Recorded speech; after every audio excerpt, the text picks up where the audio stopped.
कौन बनेगा नेता। नगर निगम के चुनाव पास आने वाले थे। पूरे कानपुर शहर में टिकट को लेकर मारामारी शुरू थी, लेकिन सबसे ज्यादा चर्चा में वार्ड नंबर 40 की सीट थी। वो इसलिए क्योंकि इस बार वहां की सीट महिला के लिए आरक्षित थी।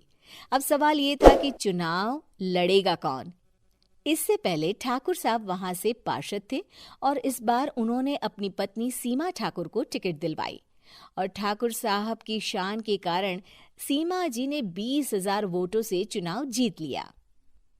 अरे बधाई हो सीमा भाभी, अब तो आप वार्ड की पार्षद बन गई हैं। अब तो हमारे काम आप ही करवाएंगी। अरे ये तो सिर्फ नाम की पार्षद बनी है, वो तो महिला सीट आ गई, वरना पार्षद तो मुझे ही बनना था। अब भले ही चेहरा इसका होगा, लेकिन पावर तो मेरी ही होगी। अरे वाह भाई साहब, क्या दिमाग लगाया है आपने भी। आइए आप लोग, खाना लगा दिया है सबके लिए। सीमा जी पार्षद बन चुकी थीं, फिर भी उनकी एक ना चलती। सारे काम ठाकुर साहब खुद ही संभाल लेते और जहां जरूरत पड़ती वहां सीमा जी का अंगूठा लगवा लेते। सीमा जी ज्यादा पढ़ी लिखी भी नहीं थी। एक दिन ठाकुर साहब और सीमा एक प्रोग्राम में जाते हैं। अरे ठाकुर साहब, आप आ गए। ओहो, पार्षद मैडम भी आ गई हैं। स्वागत है आप दोनों का। लगता है हमारे पार्षद फंड का सही इस्तेमाल हो रहा है। चलिए अब उद्घाटन करते हैं। ये लीजिए ठाकुर साहब कैची, आप ही सबसे पहले प्रवेश कीजिए। सब लोग आगे निकल जाते हैं और सीमा जी पार्षद होने के बावजूद भी पीछे खड़ी रह जाती हैं। वो देखती हैं कि वेलकम बोर्ड पर उनका नाम है, लेकिन महिला होने के कारण कोई उनका सम्मान नहीं कर रहा। अगले दिन एक आदमी उनके घर आता है। अरे ठाकुर साहब नमस्कार।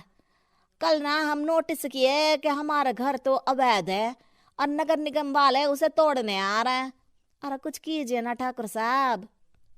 देखो भाई, मैं तो ज्यादा कुछ कर नहीं सकता, पर अगर तुम सबकी जेब गर्म कर दो तो कुछ हो सकता है। कुल मिलाकर 4 लाख लगेंगे। अरे 4 लाख ठाकुर साहब? अरे भाई, मैं अपने लिए नहीं मांग रहा हूँ। दरोगा है, इंजीनियर बाबू है, बड़े साहब है, सबको देना पड़ता है ना थोड़ा थोड़ा। बोलो है मंजूर? तभी वहां अचानक सीमा जी आ जाती हैं।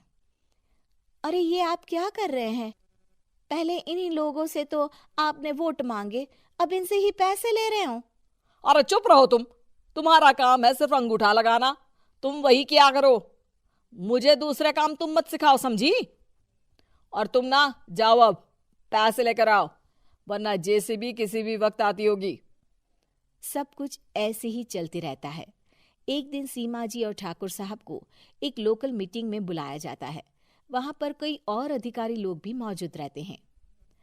अब मैं चाहूंगा कि ठाकुर साहब हमारे बीच 2 शब्द कहें। मेरे प्यारे भाइयों और बहनों, आज मेरा सौभाग्य है कि मैं आप सबकी सेवा दिन रात कर पा रहा हूँ। आपने मेरी पत्नी को भारी मतों से जिताया है, इसलिए मैं आप सभी का शुक्रगुजार हूँ।